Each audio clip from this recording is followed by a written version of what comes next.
बिस्मिल्लाहिर्रहमानिर्रहीम अस्सलाम वालेकुम। लें जी, गर्मियों का तोहफ़ा ठंडा ठार जूस अंगूर और लेमन का जूस है ये।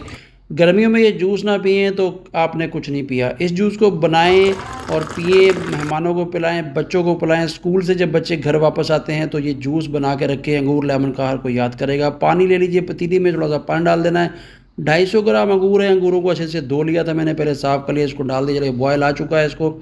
इनको जो है चम्मच की मदद से इस तरह दबाते हुए आपने डालना है। काला नमक डाल दीजिए, थोड़ा सा वाइट नमक डाल दीजिए, साबुत ज़ीरा डाल दीजिए और इसमें कुछ नहीं जाएगा। साथ में चीनी है, 100 ग्राम चीनी डाल दीजिए और इसको पकाएं पकाएं पकाएं जब तक ये आपका सीरम ना बन जाए। एक जो है चाशनी से थोड़ा सा गाढ़ा करना है इसको, सीरम टाइप बनाना हमने। इस तरह दबाते हुए अंगूरों को और हिलाते हुए आपने इस तरह चम्मच की मदद से, ये देखें सारा अंगूर जो है मैच हो चुके हैं, मिल चुके हैं, इनका सारा जो असर निकल चुका है पानी में और ये पानी भी गाढ़ा हो चुका है।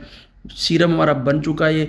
इसको हिलाते रहिए और अब स्टेन करते हैं। एक स्टेनर ले लीजिए, एक बॉल ले लीजिए, उसमें इसको निकाल लीजिए। अच्छे तरीके से आपने जो है ना ये सारा जो है इसमें से जूस निकाल लेना है, कोई भी एक ड्रॉप भी ज़ाया नहीं करना। बहुत ही उम्दा किस्म का ये लेमन ग्रेप्स जूस आपका तैयार हो जाएगा। घर में ही आप तैयार कर सकते हैं, जैसे कि हम जामे श्री रूह अफ़ज़ा या कोई भी बाज़ार से लेते हैं, या आप घर में अथेंटिक और ओरिजिनल और असली जूस जो लें, बच्चों को बड़ों को पिलाएं। चलिए तब इसमें टेस्ट बढ़ाने के लिए और मज़ेदार करने के लिए लेमन ऐड कर दीजिए और इसको भी अच्छे तरीके से मिलाइए और इसको जो ठंडा होने का वेट करेंगे। इसको ठंडा कर लें और फिर हम एक एयर टाइट इस तरह से बोतल ले लेते हैं और इस बोतल में जो है इसको आप 1 महीना 2 महीना जितना भी रख सकते हैं, नो प्रॉब्लम। ये सीरम आप रखिए, जब भी आपको जूस बनाना का दिल करे आप निकालें, गिलास में डालें, जग में डालें, जितना भी चाहिए आपको हस्बे ज़ायक़ा आप डाल सकते हैं। ये एयर टाइट बोतल हमारी तैयार हो चुकी है। अभी चलो इसकी सर्विंग तैयार करते हैं। 2 गिलास बना दूँगा।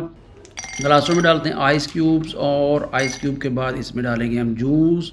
अंगूर का जूस हमारा तैयार हो चुका है। सीरम इसमें डाल देते हैं। शरबत, अंगूर का शरबत है, ये दोनों गिलासों में डालिए और इसमें आप जो है पानी, सोडा वाटर, 7 अप कुछ भी मिक्स कर सकते हैं। मैं सोडा वाटर डाल रहा हूँ, बहुत उम्दा किस्म का टेस्ट आता है इसके साथ जब मिला के पियेंगे। चलिए तो इस दोनों गिलासों को हम तैयार कर लेते हैं। दोनों गिलासों में सोडा वाटर डाल चुका हूँ मैं और ये रहे हमारे दोनों गिलास तैयार हो चुके हैं पीने के लिए। जो एक बार पिएगा इंशाल्लाह बार बार रिक्वेस्ट करेगा कि ये जूस चाहिए। स्ट्रा लगा दीजिए इसमें और इनको सर्व कीजिए। ले जी, दुआ में याद रखिए। आई होप कि आपको ये रेसिपी अच्छी लगी होगी, तो चैनल को सब्सक्राइब कीजिए। मिलते हैं ऐसी और नई रेसिपी के साथ। अल्लाह हाफिज़।